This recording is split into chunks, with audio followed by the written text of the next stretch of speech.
Assalamualaikum warahmatullahi wabarakatuh. Selamat pagi anak-anakku tercinta, peserta didik kelas 7 SMP Negeri 1 Panjalu. Apa kabarmu hari ini, Nak? Mudah-mudahan kabar kalian selalu dalam keadaan sehat, aman, tentram, damai. Meskipun kita hari ini sebagai bagian dari bangsa Indonesia, bahkan bagian dari warga negara di dunia sedang mengalami musibah, yakni wabah COVID-19.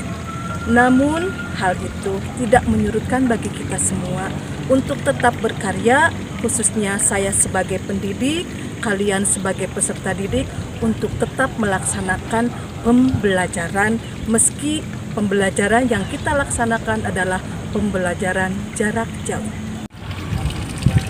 Untuk mengawali pembelajaran kita hari ini, mari kita mulai dengan berdoa terlebih dahulu. Berdoa disilahkan. Berdoa dapat diakhiri.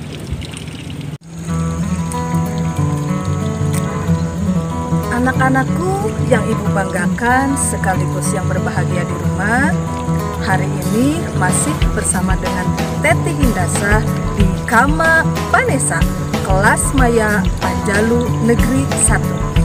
Pada pembelajaran kali ini, Ibu akan menyampaikan materi pokok bab 1 untuk kelas 7 mata pelajaran PPKN.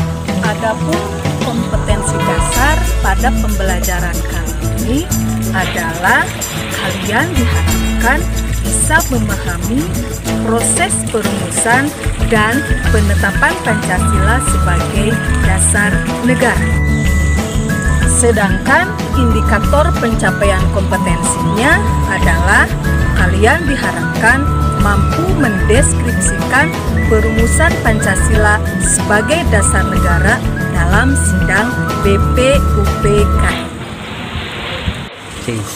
Untuk tujuan pembelajaran hari ini, kalian bisa melihat di slide berikut. Sebelum memasuki ke materi pokok pembelajaran bab 1, Ibu mengajak kalian untuk menyemangati diri dengan menyanyikan lagu wajib nasional Garuda Pancasila. Mari kita menyanyikan bersama.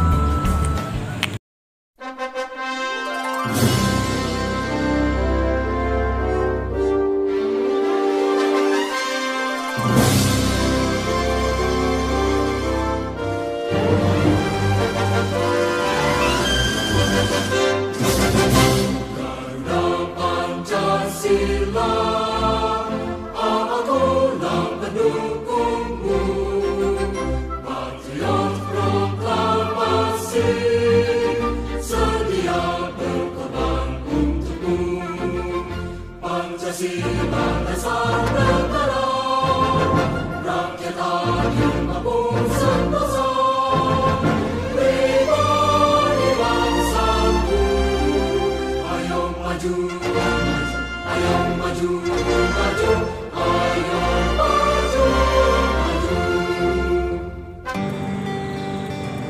Setelah kalian tadi menyanyikan lagu wajib nasional Garuda Pancasila, kiranya kalian bisa menjawab pertanyaan yang akan Ibu ajukan. Apakah kedudukan Pancasila bagi negara Indonesia? Ada yang tahu? Insya Allah kalian tahu. Iya, benar.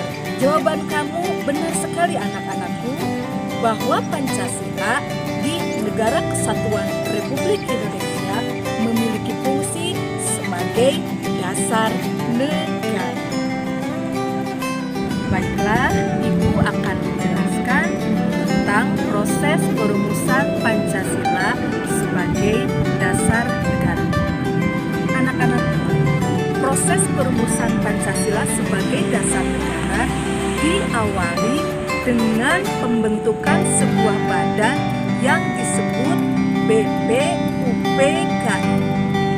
Nah, pembentukan badan BPUPKI ini diawali pada bulan September tahun 1944. Seorang Perdana Menteri Jepang yang bernama Koiso menyatakan bahwa Jepang akan memberikan kemerdekaan kepada bangsa Indonesia.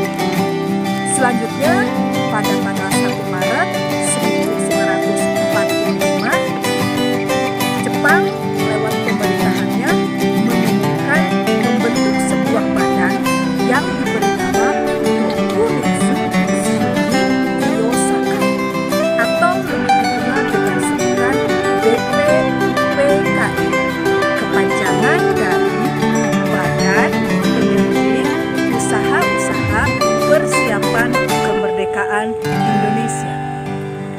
Nah, anak-anakku, pada awal pembentukan BPUPKI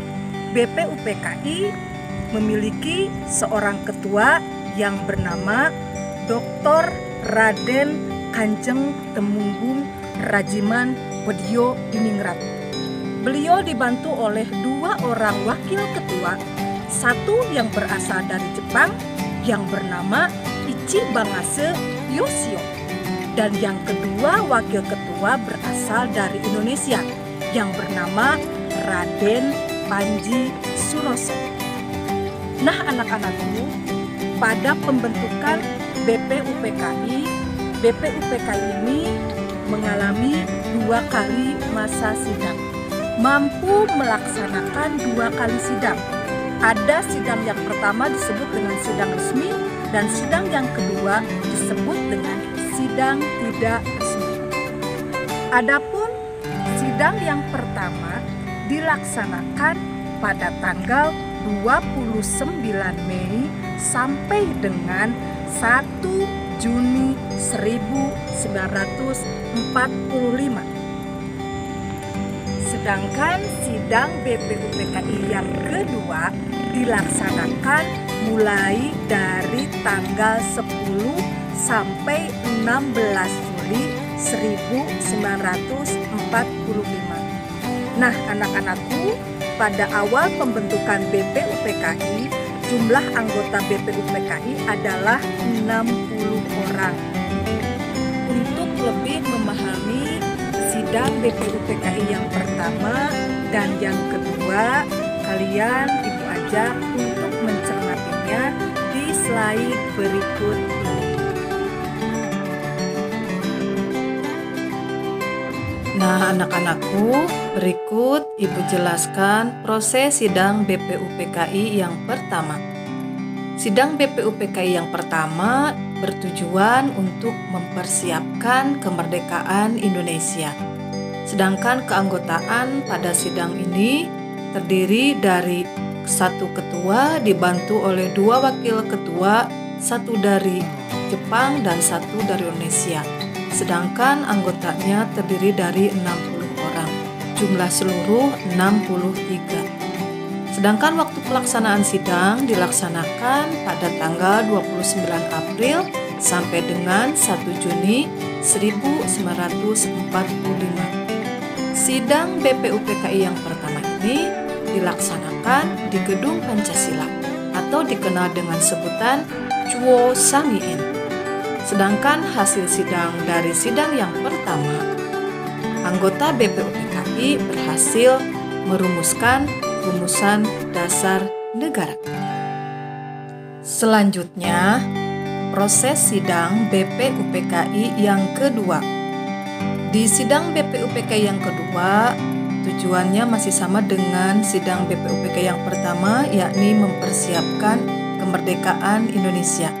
Sedangkan keanggotaan ada perubahan, ketua, wakil ketua masih sama, namun ada penambahan anggota sebanyak 6 orang, sehingga anggotanya menjadi 66 orang, jumlah total menjadi 69. Sedangkan waktu pelaksanaan sidang BPUPKI yang kedua dilaksanakan pada tanggal 10 sampai dengan 16 Juli 1945. Tempat pelaksanaan sidang yakni bertempat di Gedung Jawa Hokokai. Dan hasil sidang dari sidang BPUPKI yang kedua yakni menghasilkan rumusan Undang-Undang Dasar.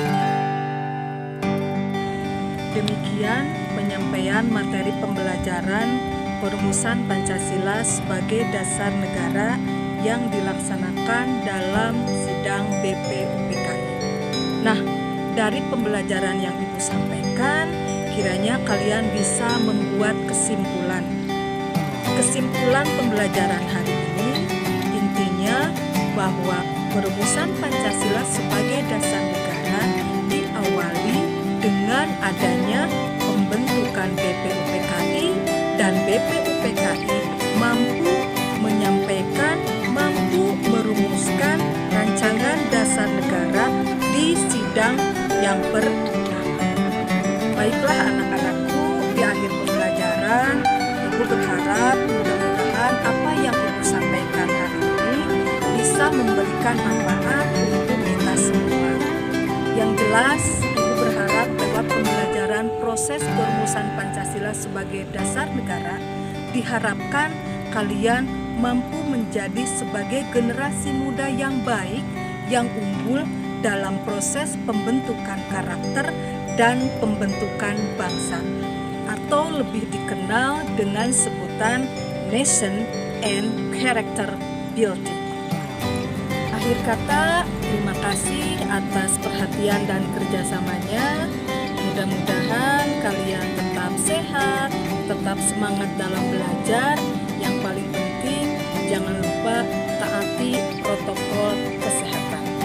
Ingat pesan Ibu 3M, stay safe, stay healthy. Wassalamualaikum warahmatullahi wabarakatuh. Mari kita bertemu lagi suatu